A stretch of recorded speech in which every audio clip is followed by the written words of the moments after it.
S-3-4 mission and a Starlink mission, and the other half has previously supported a different Starlink mission. We will be attempting to recover these halves again using our recovery vessel, Finn. Propellants have been loading on the vehicle since T-minus 35 minutes. Falcon 9 is a bipropellant vehicle, which means it uses two propellants, a fuel and an oxidizer. An oxidizer is a type of chemical that a fuel requires in order to burn. So most burning on Earth uses oxygen, which is readily available in Earth's atmosphere. But in space, there's no atmosphere to provide oxygen or any other oxidizers, so rockets need to carry up their own.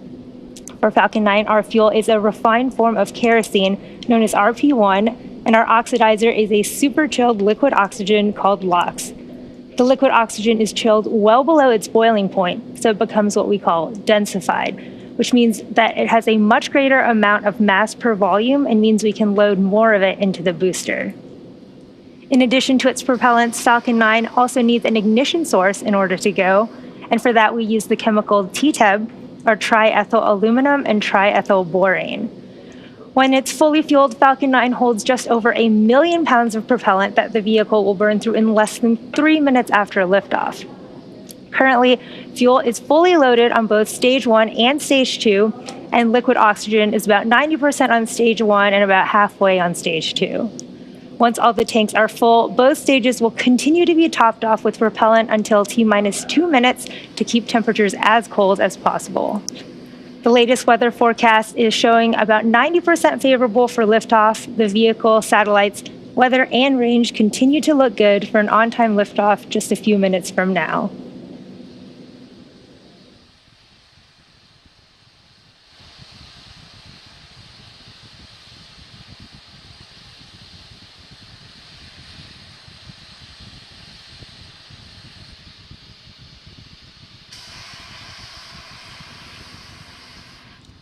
As I mentioned earlier, it's been an exciting week for us here at SpaceX. On Monday, November 8th at 10:33 p.m. Eastern Time, we welcomed Crew 2 astronauts Shane Kimbrough, Megan McArthur, Akihiko Hoshide, and Thomas Pesquet back to Earth after their record-setting 199-day mission in space, surpassing the previous record of 168 days set by the Crew 1 astronauts.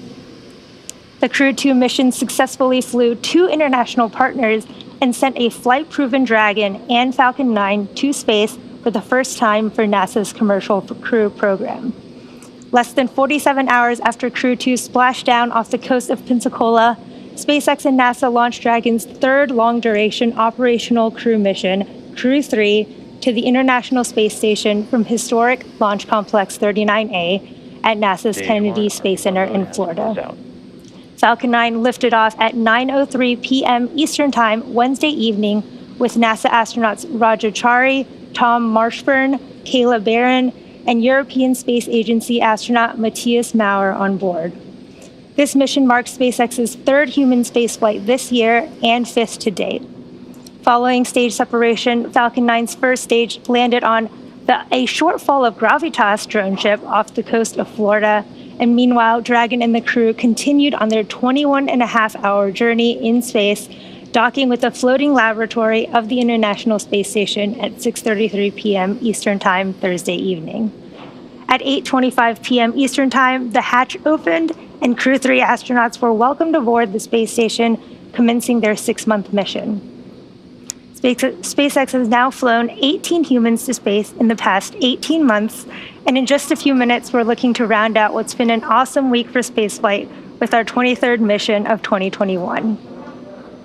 We are currently just about T-minus 5 minutes from liftoff of our 15th Starlink mission, and Falcon 9 is progressing into the final stages of the launch countdown. Next up, the truss structure next to the vehicle, known as the Transporter Erector, or TE, will start to retract. And in preparation for retraction, the TE clamps will begin to open, and then the Transporter Erector will begin to pull away from the rocket slightly. Then at T-minus 0, hydraulics pull the Transporter Erector even further away from the Falcon 9 as it lifts off. Now, you can't quite make out the clamps there, but they are right below that Falcon payload fairing, and they should be starting to open. Strong back retract has started.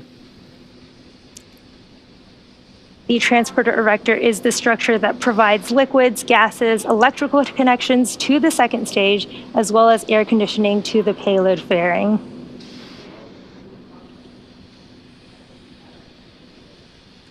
At this point in the countdown, both the first and second stages are nearly fully loaded with 1 million pounds of kerosene fuel and liquid oxygen, or LOX.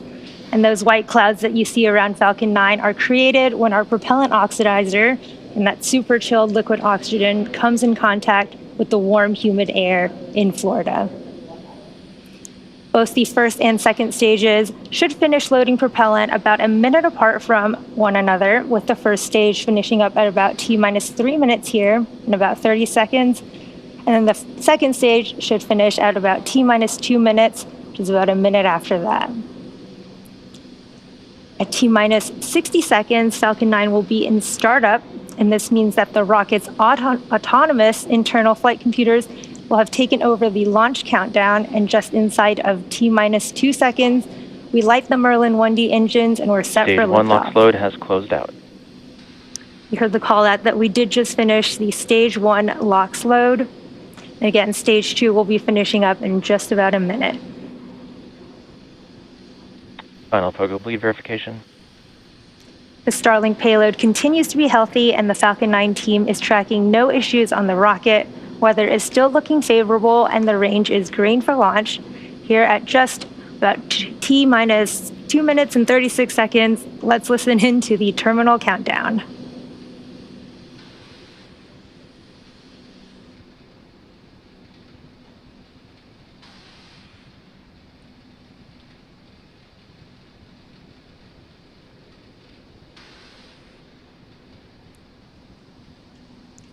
Here in just about 10 seconds, the second stage LOX loading should be completing.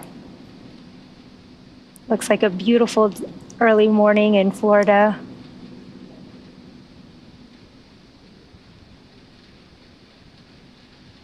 Stage 2 LOX load has closed out. Stage 2 LOX loading is now complete. We are fully loaded with propellant on our Falcon 9 first and second stages. And you may have seen those little puffs of white clouds venting from our transporter erector LOX line. This is expected and normal.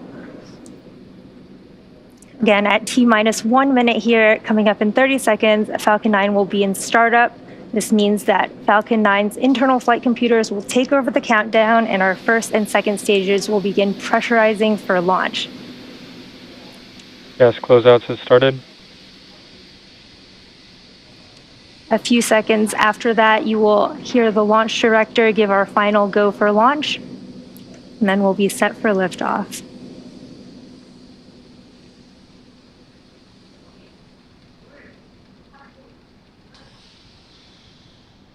Falcon 9 is in startup. Falcon 9 is in startup. Our first and second stages are pressurizing for launch.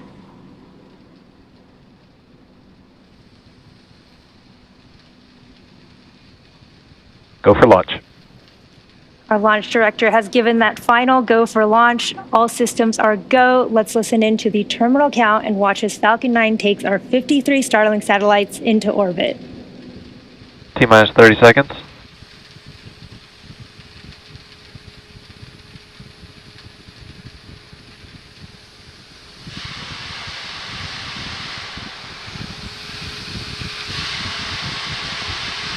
T-minus 15.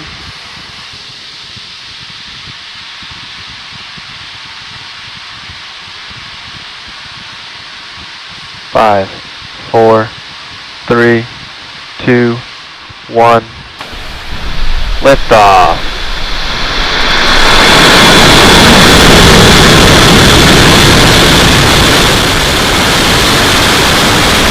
Resource system downrange.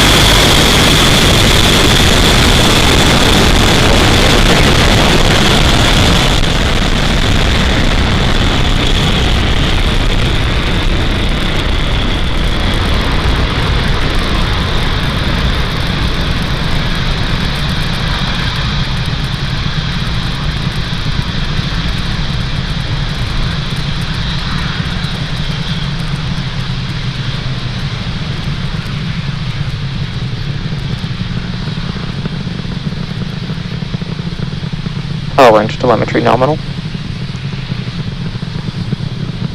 What beautiful views from Falcon 9 first as it lifts off from Cape Canaveral Launch Complex 40 at Cape Canaveral Space Falcon Force is supersonic. Station. We are carrying our 53 Starlink satellites to orbit. Moments ago, we throttled our engines down in preparation for max Q, or maximum aerodynamic pressure, which we should be passing through in just a few moments. Max Q. We did just pass through max Q, and we will have 3 events happening in quick succession in just a few minutes, which first we will have main engine cutoff, followed by stage separation, and second engine startup 1. So first main engine cutoff, or MECO, is where all 9 of the Merlin 1D engines that you can currently see firing will shut off to slow the vehicle down in preparation for stage separation. And this is where the first and second stages will separate, with the first stage starting to make its way back down to Earth for landing, while second stage continues on its journey to this third event, which is second engine startup 1. And this is where the single MVAC engine on the second stage will light up, and this propels the MVAC, propels the second stage along with our Starlink satellites to their targeted orbit. We're about 30 seconds from main engine cutoff here. You'll want to watch for main engine cutoff, stage separation, and SES-1. They'll happen just a few seconds apart from one another.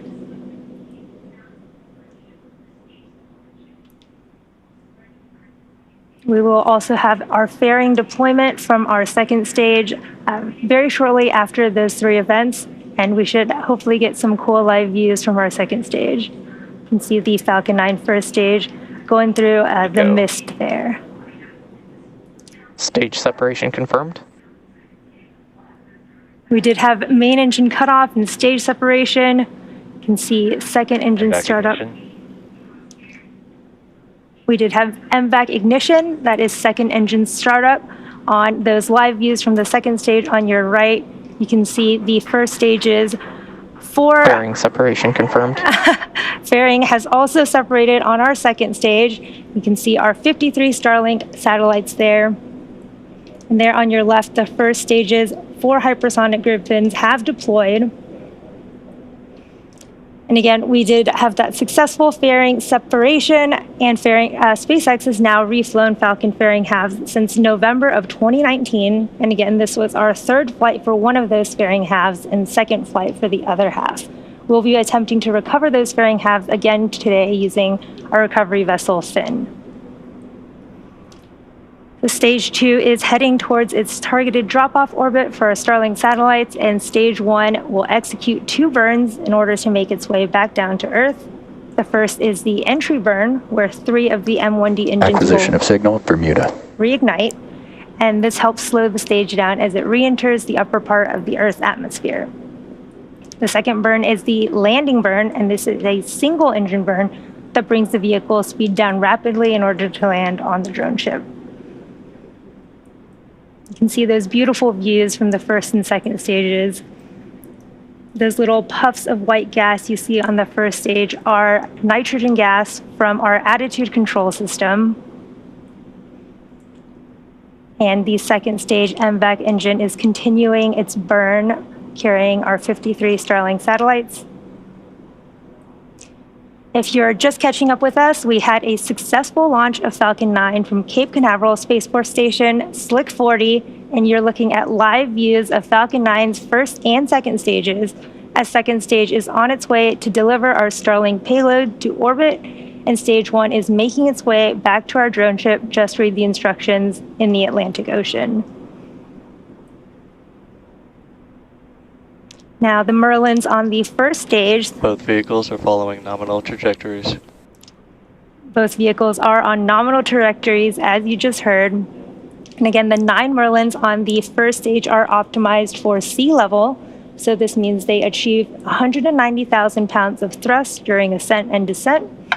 And the MVAC engine on the second stage, by contrast, is optimized for vacuum. And it produces 220,500 pounds of thrust in vacuum. You can see the first stage live views of the hypersonic grid fins, and they are positioned near the top of the first stage.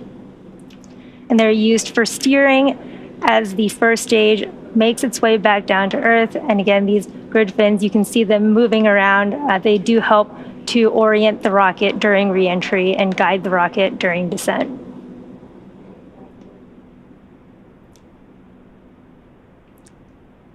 Falcon 9 first stage is also equipped with 4 landing legs made of state-of-the-art carbon fiber with aluminum honeycomb, and they are placed symmetrically around the base of the rocket, and they'll deploy just prior to landing.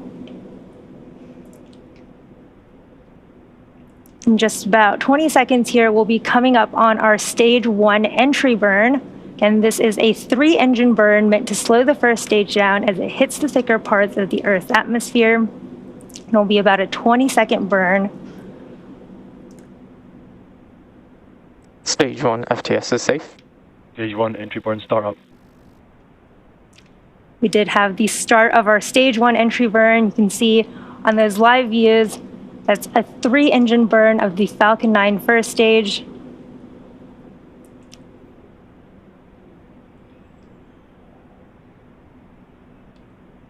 Both vehicles are following nominal trajectories. Stage 1 entry burn shutdown. We did have a successful stage 1 entry burn. And stage 2 is continuing to look good with our Starlink payload. For those of you who follow along, you'll know about the soot on the rocket indicates that it's been flown before. And here's a quick explanation of how that soot forms. So the rocket-grade kerosene, or RP1, used to fuel a Falcon 9 is carbon-based. So when this fuel burns, it generates soot. Now, as the booster approaches the landing site during descent and does its long re-entry burn, which it just did, to slow down prior to re-entering the atmosphere, the rocket will actually fly through its own plume, which deposits the soot onto the rocket. And if you watch the feed from the onboard cameras during landing, you can see that soot sticking on the lens. So we will have 3 events coming up here in quick succession. The stage 1 landing burn, which will be starting here shortly and last about 20 seconds. Vehicle is in terminal guidance. Stage 1 landing burn startup. Here's the stage 1 landing burn. Can maybe just make out that drone ship in the Atlantic Ocean there. What a cool view. Stage 1 landing leg deploy. Stage 2 FTS is safe.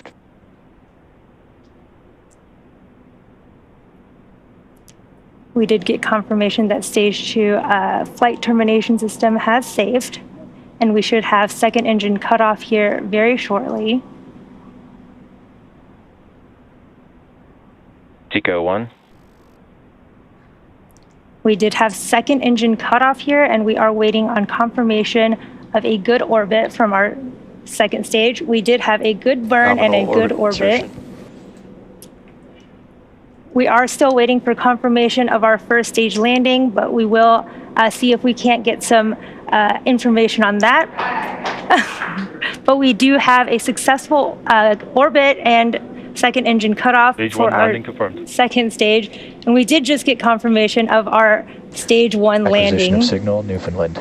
This is the 87th overall successful recovery of our Falcon 9 first stage. And next up will be payload deployment at about T plus 15 minutes and a half, 15 and a half minutes. So while we coast for the next 6 minutes or so, sit back and enjoy the tunes, and we'll see you soon.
Bermuda.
Welcome back. If you're just joining us, a quick recap of today's mission. We had a successful liftoff from Cape Canaveral Space Force Station at 7:19 a.m. Eastern Time. We then had successful stage separation, recovered our first stage after its 9th flight on our drone ship, Just Read the Instructions, and had a successful second stage MVAC engine burn. We are now waiting on the deployment of our Starlink satellites. That should be happening in just about 30 seconds here.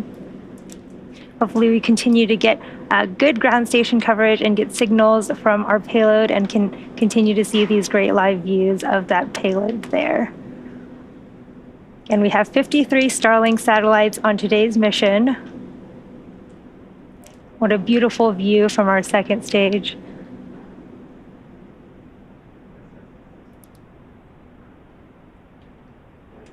Again, Starlink is a satellite internet constellation designed and Starlink deploy confirmed. You can see we did have successful deployment of our Starlink satellites here. And again, Starlink is a satellite internet constellation designed and manufactured by SpaceX that can provide high-speed, low-latency internet to people living in remote and rural locations all around the globe. You can see our 53 Starlink satellites floating away from the second stage there with the beautiful backdrop of the Earth in the background. And with that, the addition of these satellites, we've launched nearly 2,000 Starlinks to orbit to date. And with that, that brings today's webcast to a close. Thank you to the Range and Federal Aviation Administration for supporting today's mission. And of course, thank you to all of our viewers and all of our Starlink customers who are using our service at this time. If you're interested in signing up for Starlink service, head over to starlink.com. As always, thanks for watching and see you next time.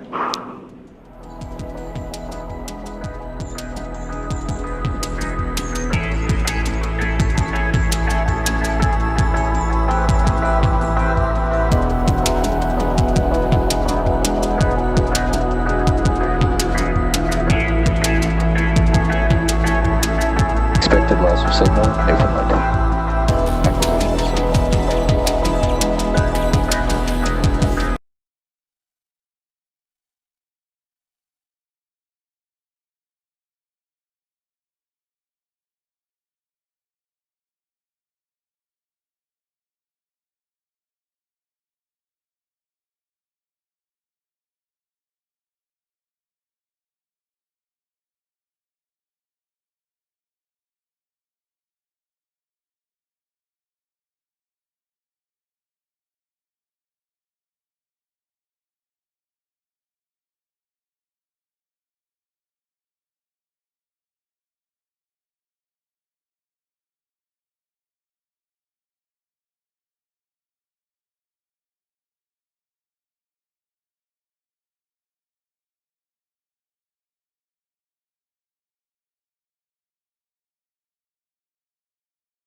Bye.